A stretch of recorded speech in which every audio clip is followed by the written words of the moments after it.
The Adventure of the Beryl Coronet, looking down the street. Here is a madman coming along. It seems rather sad that his relatives should allow him to come out alone. My friend rose lazily from his armchair and stood with his hands in the pockets of his dressing gown, looking over my shoulder. It was a bright, crisp February morning, and the snow of the day before still lay deep upon the ground, shimmering brightly in the wintry sun. Down the centre of Baker Street it had been ploughed into a brown, crumbly band by the traffic. But at either side and on the heaped-up edges of the footpaths it still lay as white as when it fell. The grey pavement had been cleaned and scraped, but was still dangerously slippery, so that there were fewer passengers than usual. Indeed, from the direction of Metropolitan Station, no one was coming save the single gentleman whose eccentric conduct had drawn my attention. He was a man of about 50, tall, portly, and imposing, with a massive, strongly marked face and a commanding figure.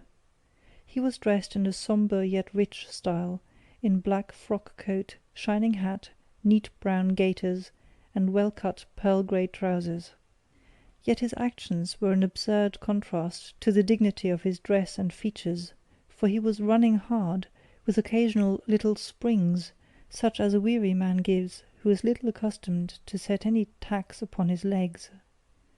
As he ran, he jerked his hands up and down, waggled his head and writhed his face into the most extraordinary contortions.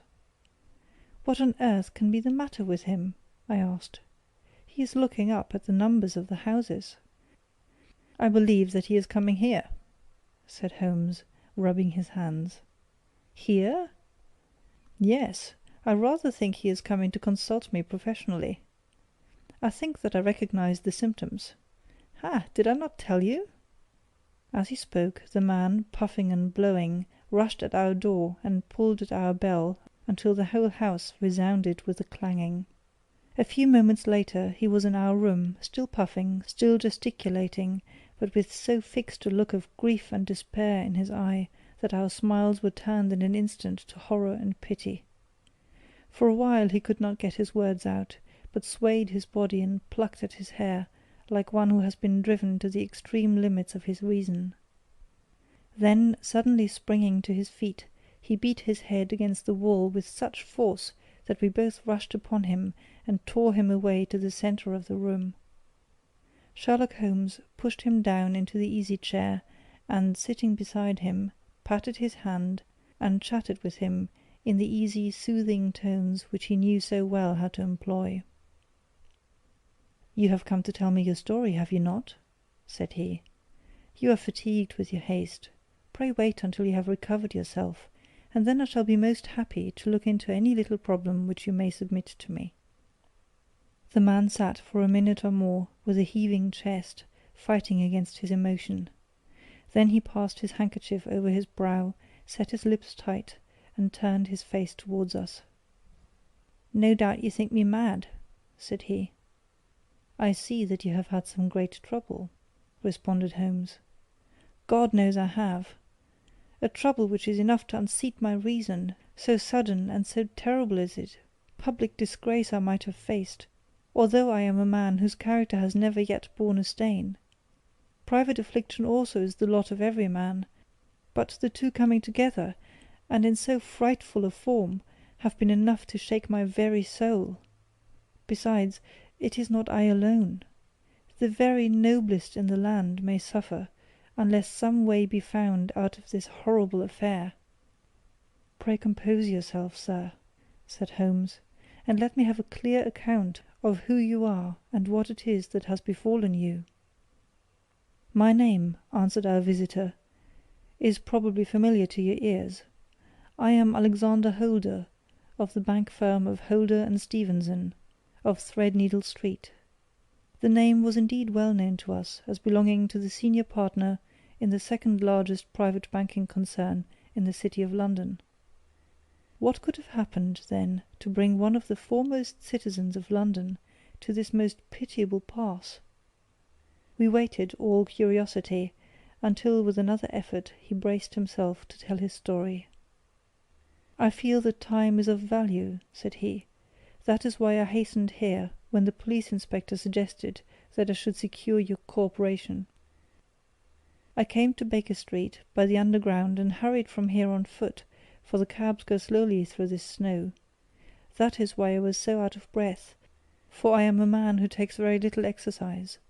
I feel better now, and will put the facts before you as shortly and yet as clearly as I can.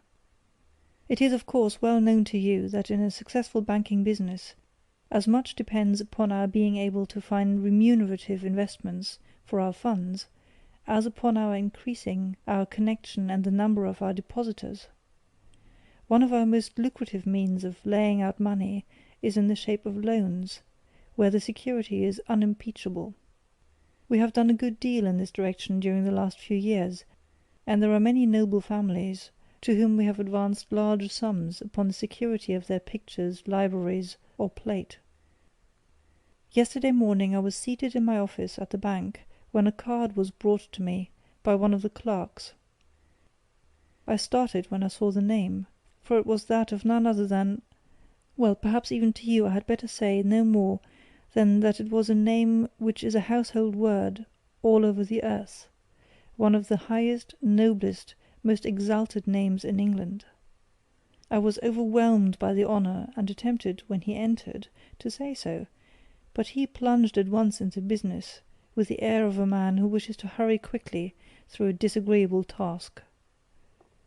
"Mr. Holder," said he, "I have been informed that you are in the habit of advancing money."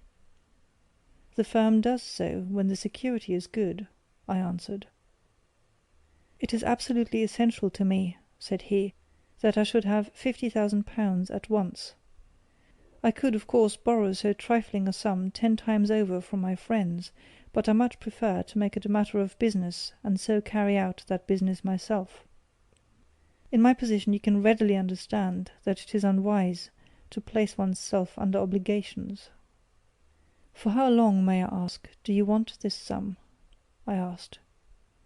"Next Monday I have a large sum due to me, and I shall then most certainly repay what you advance, with whatever interest you think is right to charge. But it is very essential to me that the money should be paid at once."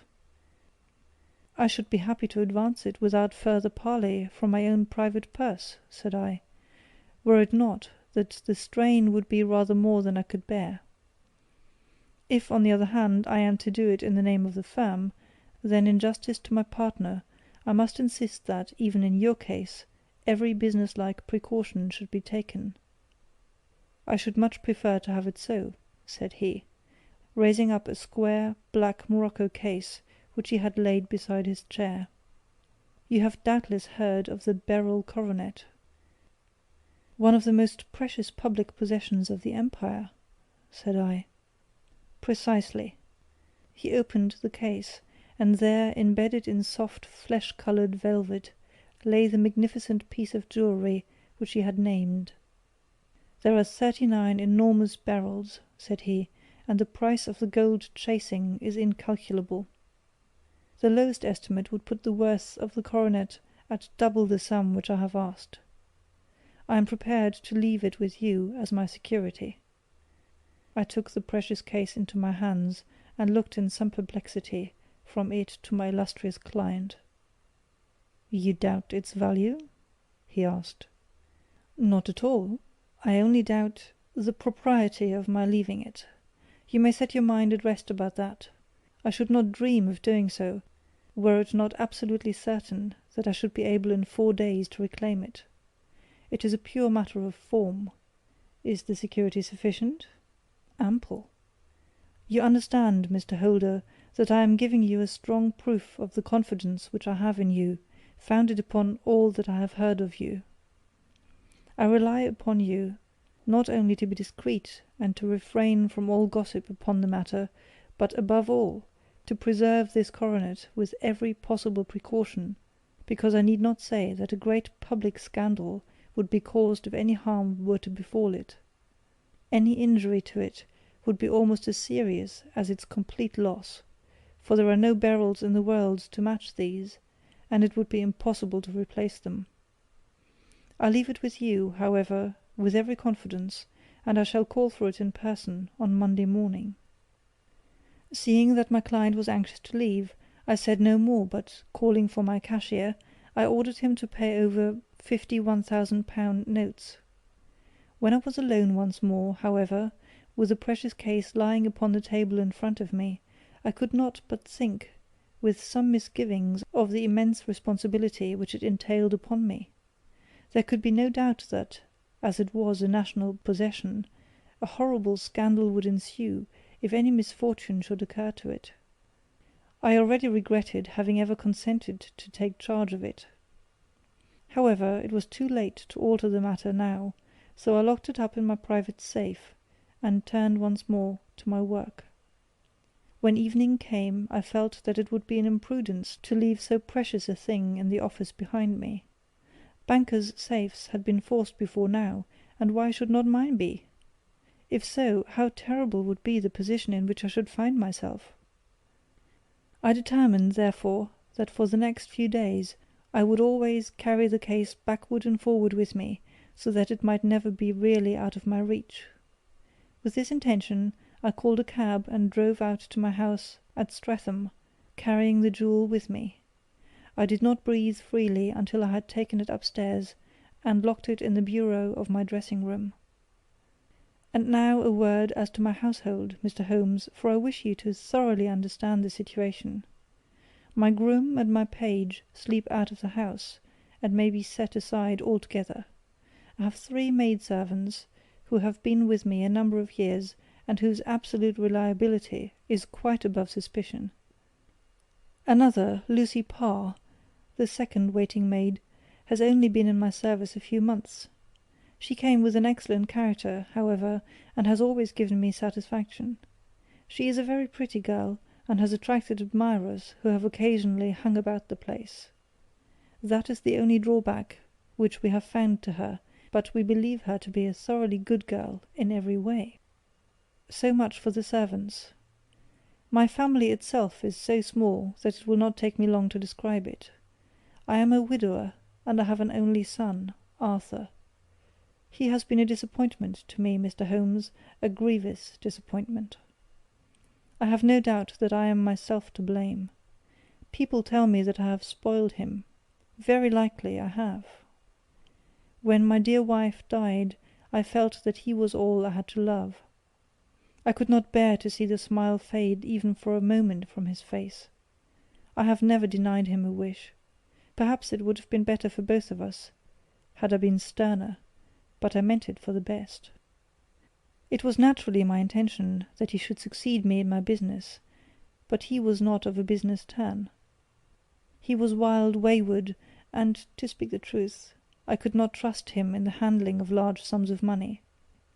When he was young, he became a member of an aristocratic club, and there, having charming manners, he was soon the intimate of a number of men with long purses and expensive habits. He learned to play heavily at cards, and to squander money on the turf, until he had again and again to come to me, and implore me to give him an advance upon his allowance, that he might settle his debts of honour. He tried more than once to break away from the dangerous company which he was keeping, but each time the influence of his friend, Sir George Burnwell, was enough to draw him back again. And indeed I could not wonder that such a man as Sir George Burnwell should gain an influence over him, for he has frequently brought him to my house, and I have found myself that I could hardly resist the fascination of his manner. He is older than Arthur, a man of the world to his finger-tips, one who had been everywhere, seen everything, a brilliant talker, and a man of great personal beauty. Yet when I think of him in cold blood, far away from the glamour of his presence, I am convinced from his cynical speech, and the look which I may have caught in his eyes, that he is one who should be deeply distrusted.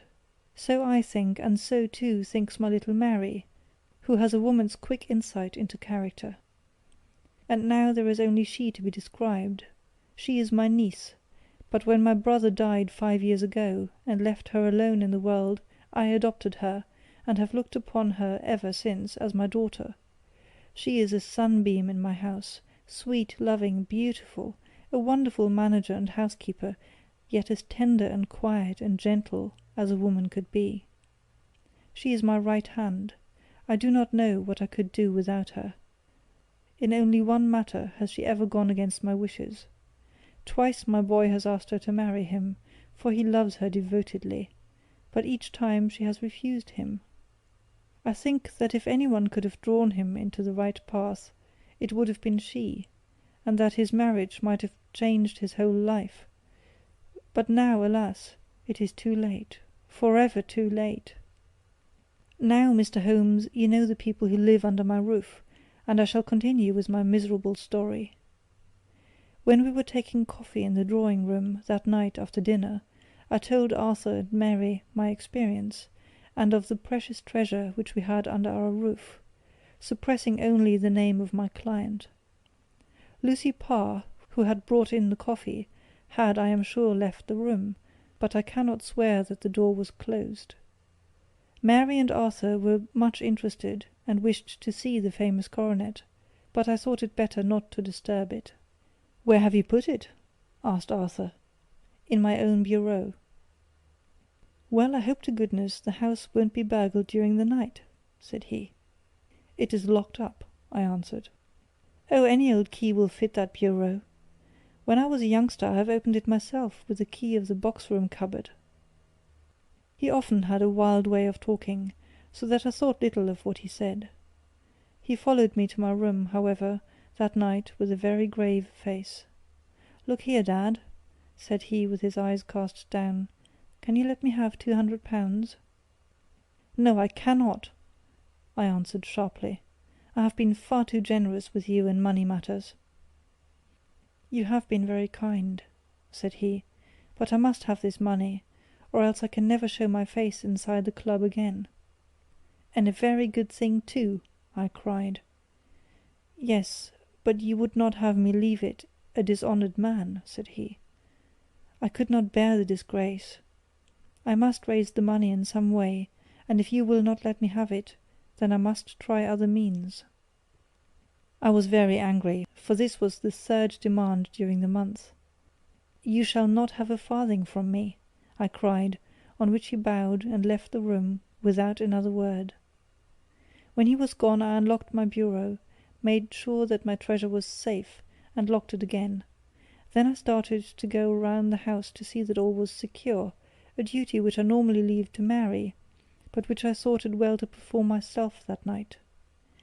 As I came down the stairs I saw Mary herself at the side window of the hall, which she closed and fastened as I approached.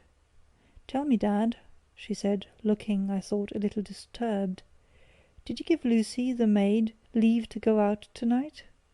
"Certainly not. She came in just now by the back door. I have no doubt that she has only been to the side gate to see someone, but I think that it is hardly safe, and should be stopped. You must speak to her in the morning, or I will if you prefer it. Are you sure that everything is fastened?" "Quite sure, Dad." "Then good night." I kissed her and went up to my bedroom again, where I was soon asleep. I am endeavouring to tell you everything, Mr. Holmes, which may have any bearing upon the case, but I beg that you will question me upon any point which I do not make clear. "On the contrary, your statement is singularly lucid. I come to a part of my story now which I should wish to be particularly so. I am not a very heavy sleeper, and the anxiety in my mind tended, no doubt, to make me even less so than usual. About 2 in the morning, then, I was awakened by some sound in the house.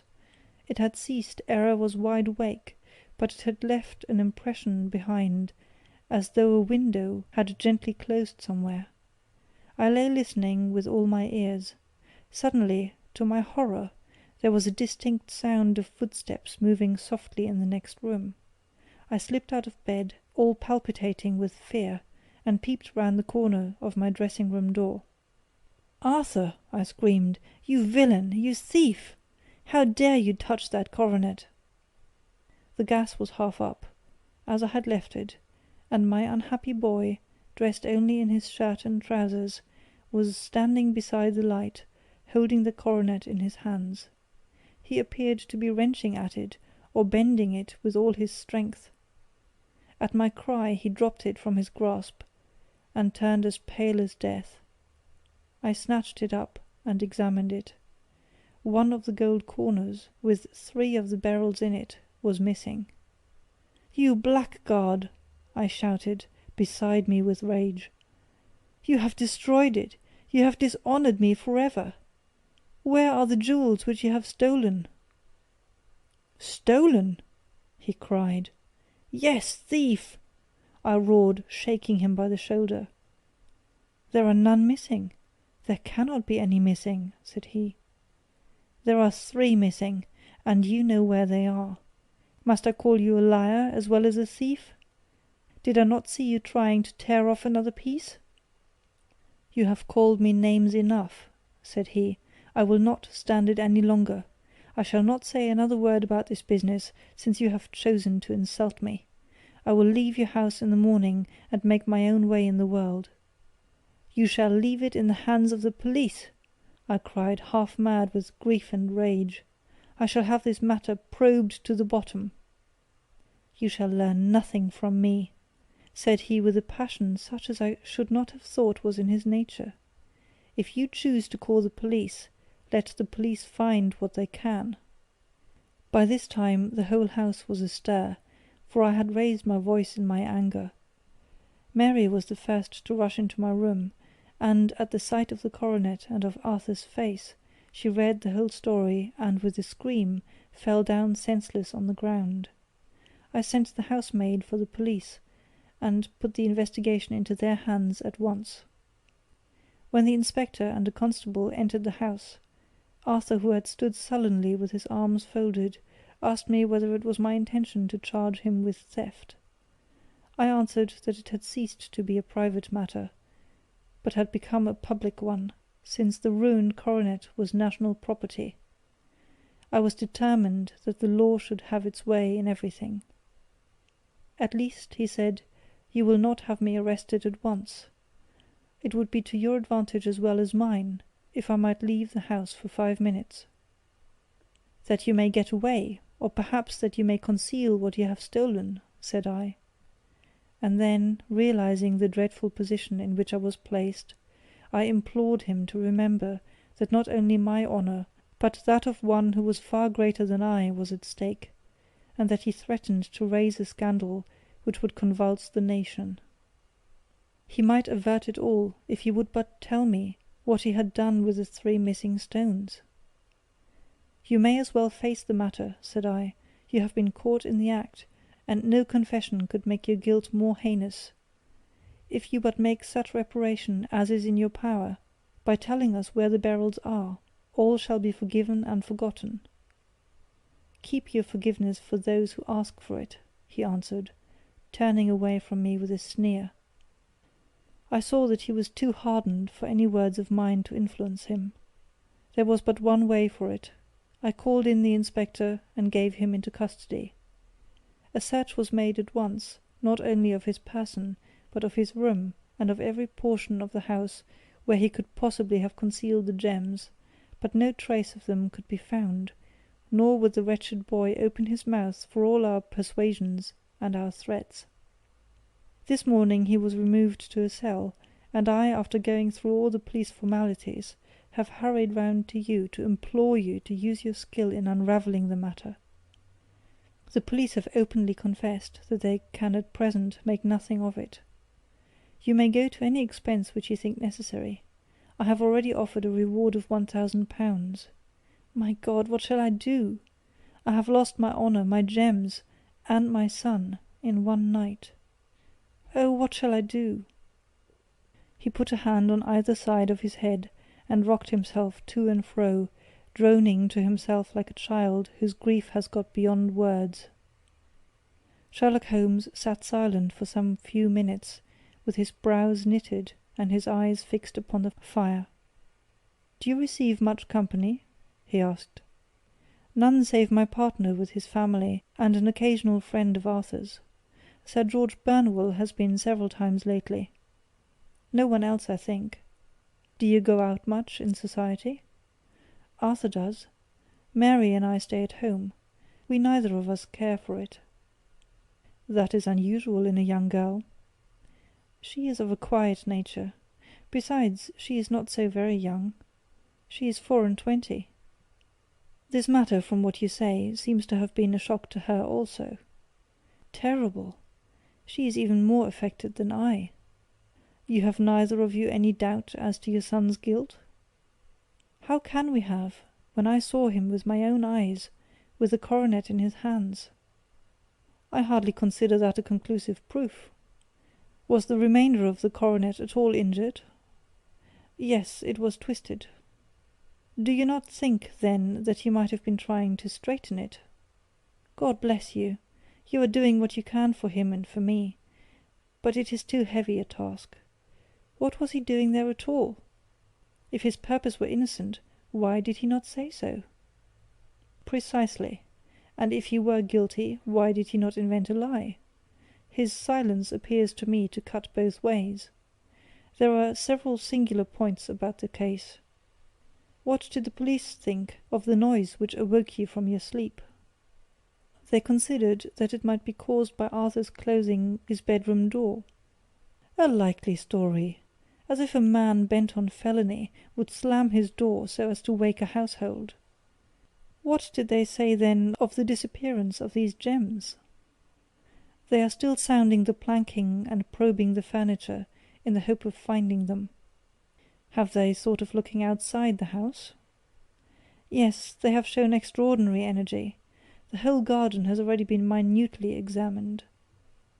Now, my dear sir, said Holmes, it is not obvious to you now that this matter really strikes very much deeper than either you or the police were at first inclined to think? It appeared to you to be a simple case. To me it seems exceedingly complex. Consider what is involved by your theory. You suppose that your son came down from his bed, went, at great risk, to your dressing-room, opened your bureau, took out your coronet, broke off by main force a small portion of it, went off to some other place, concealed 3 gems out of the 39 with such skill that nobody can find them, and then returned with the other 36 into the room in which he exposed himself to the greatest danger of being discovered. I ask you now, is such a theory tenable? But what other is there? Cried the banker with a gesture of despair. If his motives were innocent, why does he not explain them? It is our task to find that out, replied Holmes. So now, if you please, Mr. Holder, we will set off for Streatham together, and devote an hour to glancing a little more closely into details. My friend insisted upon my accompanying them in their expedition, which I was eager enough to do, for my curiosity and sympathy were deeply stirred by the story to which we had listened. I confess that the guilt of the banker's son appeared to me to be as obvious as it did to his unhappy father, but still I had such faith in Holmes' judgment that I felt that there must be some grounds for hope as long as he was dissatisfied with the accepted explanation. He hardly spoke a word the whole way out to the southern suburb, but sat with his chin upon his breast and his hat drawn over his eyes, sunk in the deepest thought. Our client appeared to have taken fresh heart at the little glimpse of hope which had been presented to him, and he even broke into a desultory chat with me over his business affairs. A short railway journey and a shorter walk brought us to Fairbank, the modest residence of the great financier. Fairbank was a good-sized square house of white stone, standing back a little from the road. A double-carriage sweep with a snow-clad lawn stretched down in front of 2 large iron gates which closed the entrance. On the right side was a small wooden thicket which led into a narrow path between 2 neat hedges, stretching from the road to the kitchen door, and forming the tradesman's entrance. On the left ran a lane which led to the stables, and was not itself within the grounds at all, being a public, though little used, thoroughfare. Holmes left us standing at the door and walked slowly all round the house, across the front, down the tradesman's path, and so round by the garden behind into the stable lane. So long was he that Mr. Holder and I went into the dining-room and waited by the fire until he should return.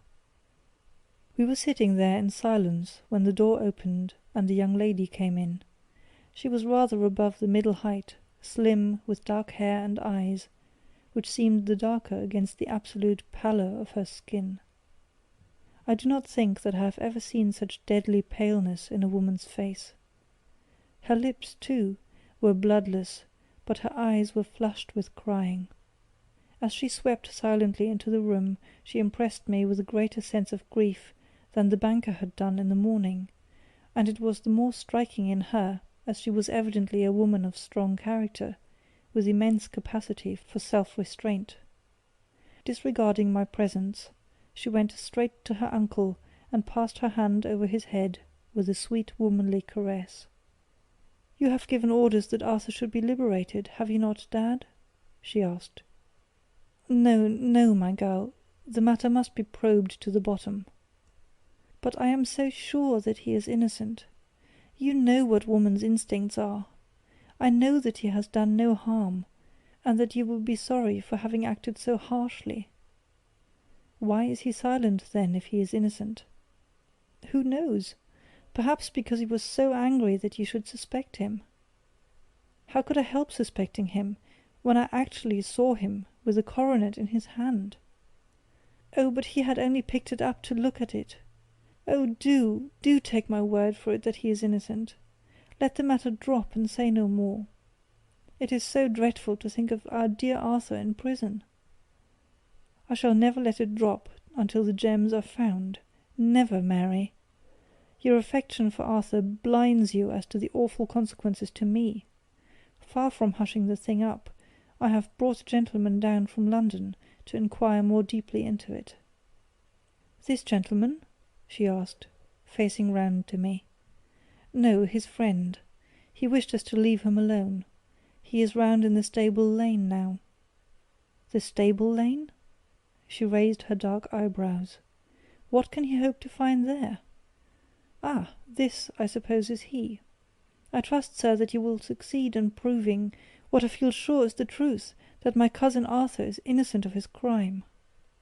"I fully share your opinion, and I trust with you that we may prove it," returned Holmes, going back to the mat to knock the snow from his shoes. "I believe I have the honour of addressing Miss Mary Holder. May I ask you a question or two?" "Pray do, sir, if it may help to clear this horrible affair up." "You heard nothing yourself last night?" "Nothing, until my uncle here began to speak loudly. I heard that, and I came down." "You shut up the windows and doors the night before. Did you fasten all the windows?" "Yes." "Were they all fastened this morning?" "Yes." "You have a maid who has a sweetheart. I think that you remarked to your uncle last night that you had been out to see him?" "Yes, and she was the girl who waited in the drawing-room, and who may have heard uncle's remarks about the coronet." "I see. You infer that she may have gone out to tell her sweetheart, and that the two may have planned the robbery." "But what is the good of all these vague theories?" cried the banker impatiently, "when I have told you that I saw Arthur with the coronet in his hands?" "Wait a little, Mr. Holder. We must come back to that. About this girl, Miss Holder. You saw her return by the kitchen door, I presume?" "Yes, when I went to see if the door was fastened for the night, I met her slipping in. I saw the man too, in the gloom." "Do you know him?" "Oh, yes. He is the greengrocer who brings our vegetables round. His name is Francis Prosper." "He stood," said Holmes, "to the left of the door, that is to say, farther up the path than is necessary to reach the door?" "Yes, he did." "And he is a man with a wooden leg?" Something like fear sprang up in the lady's expressive black eyes. "Why, you are like a magician," said she. "How do you know that?" She smiled, but there was no answering smile in Holmes' thin, eager face.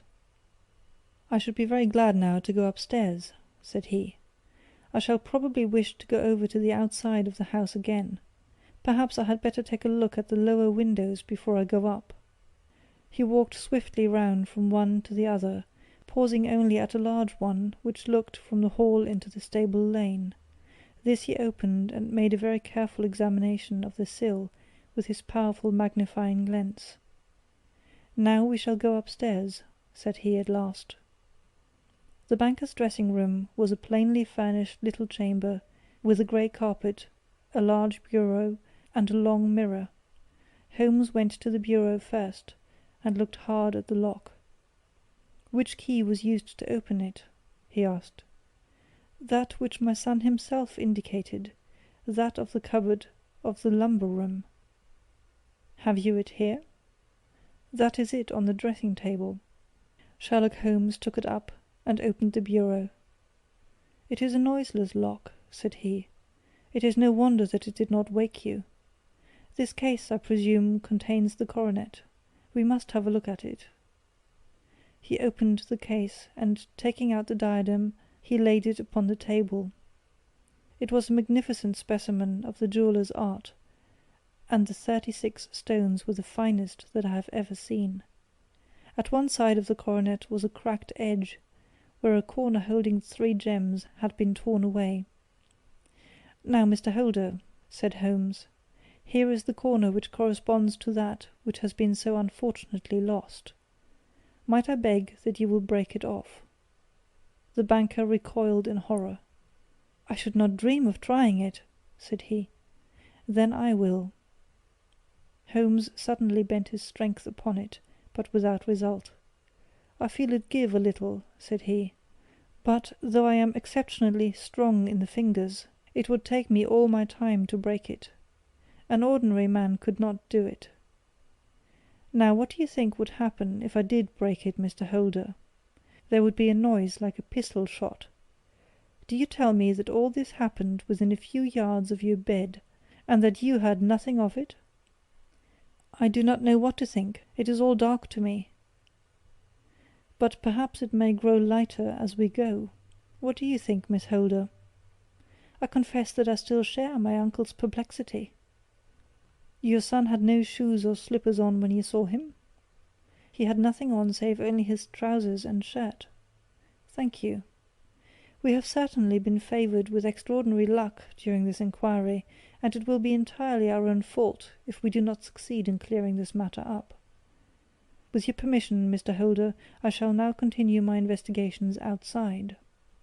He went alone at his own request, for he explained that any unnecessary footmarks might make his task more difficult.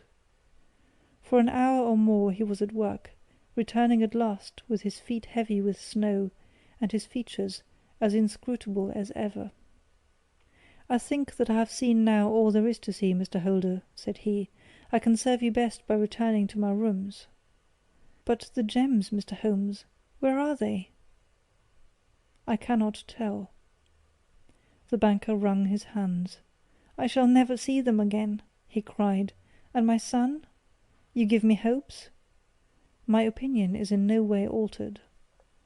"Then, for God's sake, what was this dark business which was acted in my house last night?" "If you can call upon me at my Baker Street rooms tomorrow morning between 9 and 10, I shall be happy to do what I can to make it clearer. I understand that you give me carte blanche to act for you, provided only that I get back the gems, and that you place no limit on the sum I may draw. I would give my fortune to have them back." "Very good. I shall look into the matter between this and then. Good-bye. It is just possible that I may have to come over here again before evening." It was obvious to me that my companion's mind was now made up about the case, although what his conclusions were was no more than I could even dimly imagine. Several times during our homeward journey I endeavoured to sound him upon the point, but he always glided away to some other topic, until at last I gave it over in despair. It was not yet 3 when we found ourselves in our rooms once more. He hurried to his chamber and was down again in a few minutes, dressed as a common loafer, with his collar turned up, his shiny seedy coat, his red cravat, and his worn boots. He was a perfect sample of the class. "I think that this should do," said he, glancing into the glass above the fireplace. I only wish that you could come with me, Watson, but I fear that it won't do. I may be on my trail in this matter, or I may be following a will-o'-the-wisp, but I shall soon know which it is. I hope that I may be back in a few hours." He cut a slice of beef from the joint upon the sideboard, sandwiched it between 2 rounds of bread, and thrusting this rude meal into his pocket, he started off upon his expedition. I had just finished my tea when he returned, evidently in excellent spirits, swinging an old elastic-sided boot in his hand. He chucked it down into a corner, and helped himself to a cup of tea. "I only looked in as I passed," said he. "I am going right on." "Where to?" "Oh, to the other side of the West End. It may be some time before I get back. Don't wait up for me in case I should be late." "How are you getting on?" "Oh, so-so. Nothing to complain of. I have been out to Streatham since I saw you last, but I did not call at the house." "It is a very sweet little problem, and I would not have missed it for a good deal. However, I must not sit gossiping here, but must get these disreputable clothes off, and return to my highly respectable self." I could see by his manner that he had stronger reasons for satisfaction than his words alone would imply. His eyes twinkled, and there was even a touch of colour upon his sallow cheeks. He hastened upstairs, and a few minutes later I heard the slam of the hall door, which told me that he was off once more upon his congenial hunt. I waited until midnight, but there was no sign of his return, so I retired to my room. It was no uncommon thing for him to be away for days and nights on end when he was hot upon a scent, so that his lateness caused me no surprise. I do not know at what hour he came in, but when I came down to breakfast in the morning, there he was with a cup of coffee in one hand and the paper in the other, as fresh and trim as possible. "You will excuse my beginning without you, Watson," said he, "but you remember that our client has rather an early appointment this morning." "Why, it is after 9 now," I answered. "I should not be surprised if that were he. I thought I heard a ring." It was indeed our friend the financier. I was shocked by the change which had come over him, for his face, which was naturally of a broad and massive mould, was now pinched and fallen in, while his hair seemed to me at least a shade whiter. He entered with a weariness and lethargy which was even more painful than his violence of the morning before, and he dropped heavily into the armchair which I pushed forward for him. "I do not know what I have done to be so severely tried," said he. "Only 2 days ago I was a happy and prosperous man, without a care in the world. Now I am left to a lonely and dishonoured age. One sorrow comes close upon the heels of another. My niece Mary has deserted me." "Deserted you?" "Yes. Her bed this morning had not been slept in, her room was empty, and a note for me lay upon the hall table. I had said to her last night, in sorrow and not in anger, that if she had married my boy all might have been well with him. Perhaps it was thoughtless of me to say so. It is to that remark that she refers in this note. My dearest uncle, I feel that I have brought trouble upon you, and that if I had acted differently, this terrible misfortune might never have occurred. I cannot, with this thought in my mind, ever again be happy under your roof, and I feel that I must leave you forever.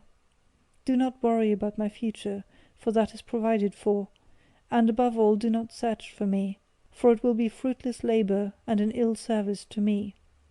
In life or in death, I am ever your loving Mary. What could she mean by that note, Mr. Holmes? Do you think it points to suicide? No, nothing of the kind. It is perhaps the best possible solution.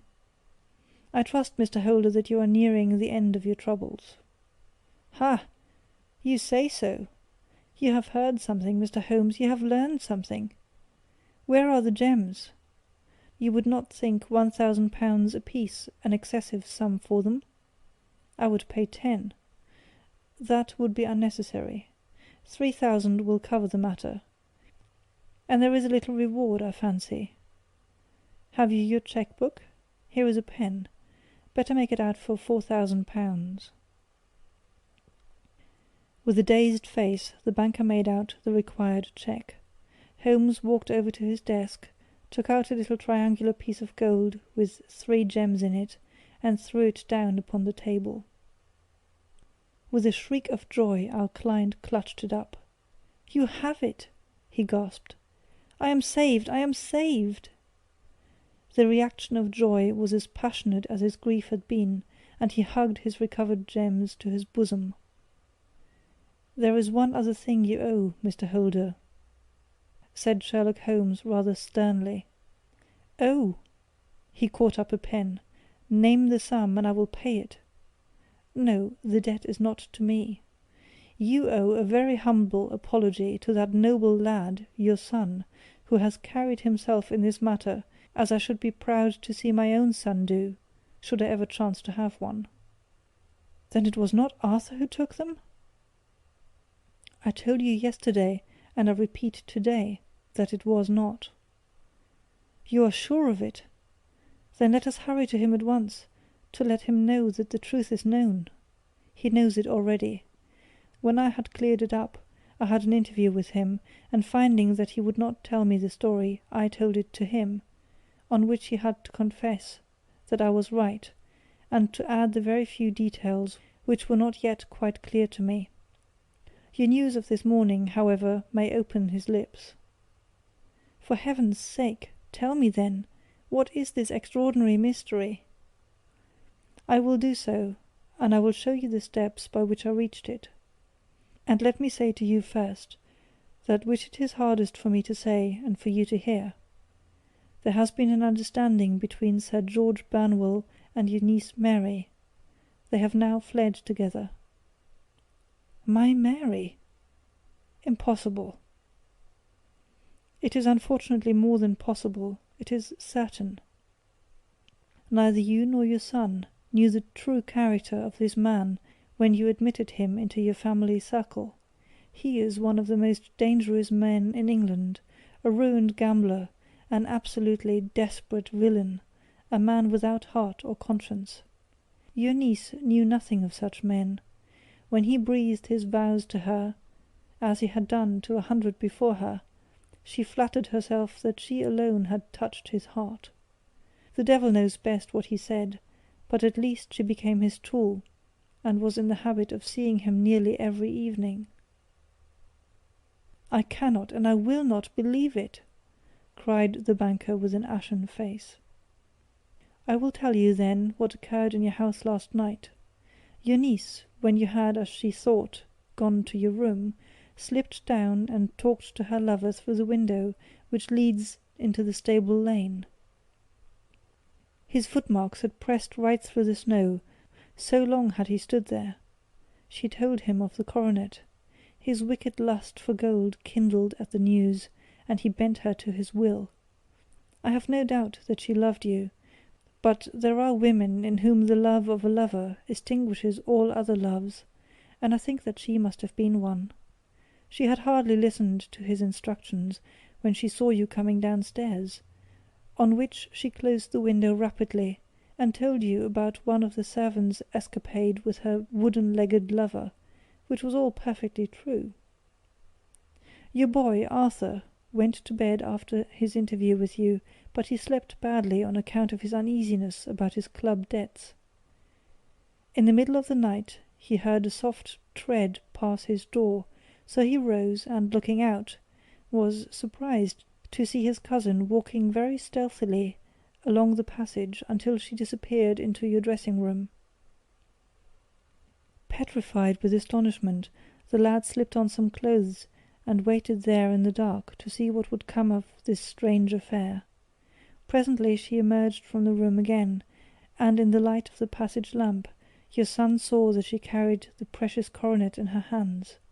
She passed down the stairs, and he, thrilling with horror, ran along and slipped behind the curtain near your door, whence he could see what passed in the hall beneath. He saw her stealthily open the window, hand out the coronet to someone in the gloom, and then, closing it once more, hurry back to her room, passing quite close to where he stood, hid behind the curtain. As long as she was on the scene, he could not take any action without a horrible exposure of the woman whom he loved. But the instant that she was gone, he realized how crushing a misfortune this would be for you, and how all-important it was to set it right. He rushed down, just as he was, in his bare feet, opened the window, sprang out into the snow, and ran down the lane, where he could see a dark figure in the moonlight. Sir George Banwell tried to get away, but Arthur caught him, and there was a struggle between them, your lad tugging at one side of the coronet and his opponent at the other. In the scuffle, your son struck Sir George and cut him over the eye. Then something suddenly snapped, and your son, finding that he had the coronet in his hands, rushed back, closed the window, ascended to your room, and had just observed that the coronet had been twisted in the struggle, and was endeavouring to straighten it, when you appeared upon the scene." "Is it possible?" gasped the banker. "You then roused his anger by calling him names at a moment when he felt that you had deserved your warmest thanks. He could not explain the true state of affairs without betraying one who certainly deserved little enough consideration at his hands. He took the more chivalrous view, however, and preserved her secret." "And that was why she shrieked and fainted when she saw the coronet!" cried Mr. Holder. "Oh my God, what a blind fool I have been! And his asking to be allowed to go out for 5 minutes! The dear fellow wanted to see if the missing piece were at the scene of the struggle. How cruelly I have misjudged him!" "When I arrived at the house," continued Holmes, "I at once went very carefully round it to observe if there were any traces in the snow which might help me. I knew that none had fallen since the evening before, and also that there had been a strong frost to preserve impressions. I passed along the tradesman's path, but found it all trampled down and indistinguishable. Just beyond, however, at the far side of the kitchen door, a woman had stood and talked with a man, whose round impressions on one side showed that he had a wooden leg. I could even tell that he had been disturbed, for the woman had run back swiftly to the door, as was shown by the deep toe and light heel marks, while Wooden Leg had waited a little and then had gone away. I thought at the time that this might be the maid and her sweetheart, of whom you had already spoken to me, and inquiry showed it was so. I passed round the garden without seeing anything more than random tracks, which I took to be the police, but when I got into the stable lane, a very long and complex story was written in the snow in front of me. There was a double line of tracks of a booted man, and a second double line, which I saw with delight belonged to a man with naked feet. I was at once convinced from what you had told me that the latter was your son. The first had walked both ways, but the other had run swiftly, and as his tread was marked in places over the depression of the boot, it was obvious that he had passed after the other. I followed them up and found they led to the hall window, where Boots had worn all the snow away while waiting. Then I walked to the other end, which was 100 yards or more down the lane. I saw where Boots had faced round, where the snow was cut up as though there had been a struggle, and, finally, where a few drops of blood had fallen to show me that I was not mistaken. Boots had then run down the lane, and another little smudge of blood showed that it was he who had been hurt. When he came to the high road at the other end, I found that the pavement had been cleared, so there was an end to that clue. On entering the house, however, I examined, as you remember, the sill and framework of the hall window with my lens, and I could at once see that someone had passed out. I could distinguish the outline of an instep where the wet foot had been placed in coming in. I was then beginning to be able to form an opinion as to what had occurred. A man had waited outside the window. Someone had brought the gems. The deed had been overseen by your son. He had pursued the thief, had struggled with him, They had each tugged at the coronet, their united strength causing injuries which neither alone could have effected.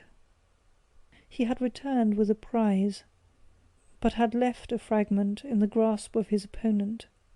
So far I was clear.